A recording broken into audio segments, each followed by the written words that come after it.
বিচার বিভাগে মানবিক মূল্যবোধ সম্পন্ন বিচারকের সংকট আছে বলে মন্তব্য করেছেন আইনমন্ত্রী মোহাম্মদ আসাদুজ্জামান। সকালে ঝিনাইদহের ষোলকুপায় এক স্মরণ সভায় তিনি বলেন, সাধারণ মানুষ যেন সৃষ্টিকর্তার পরে বিচার বিভাগের ওপর সম্পূর্ণ আস্থা রাখতে পারে, তেমন বিচার ব্যবস্থা গড়ে তুলতে হবে। শেখ হাসিনা ডিসেম্বরে দেশে ফিরে কারাগারে যাক এবং আইনি প্রক্রিয়া মেনে চলুক, সবাই সেটাই চায় বলেও উল্লেখ করেন আইনমন্ত্রী।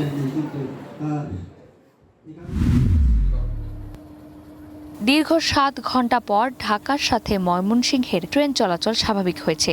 এতে যাত্রীদের মধ্যে স্বস্তি ফিরে আসে। এর আগে সকাল ৯টার দিকে ময়মনসিংহের গফরগাঁও রেল স্টেশনে ঢোকার আগে ঢাকাগামী জামালপুর কমিউটার ট্রেনের ৪টি বগি লাইনচ্যুত হয়। দুর্ঘটনার পর বিকল্প পথ সীমিত পরিসরে শুরু হয় ট্রেন চলাচল।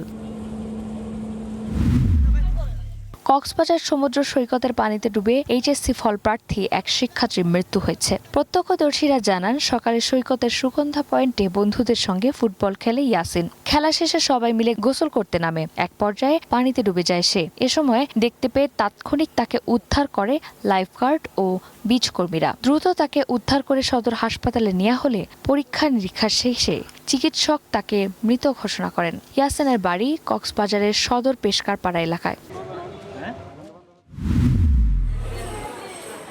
সারা দেশে আজও হামের উপসর্গ নিয়ে ৩ শিশুর মৃত্যু হয়েছে। আক্রান্ত হয়েছে ১,২১৮ জন শিশু। বিকেলে স্বাস্থ্য অধিদপ্তরের প্রকাশিত হাম বিষয়ক নিয়মিত প্রতিবেদনে এ তথ্য জানানো হয়। স্বাস্থ্য অধিদপ্তর জানায়, হামের উপসর্গেই ৩ শিশুর মৃত্যু হয়েছে।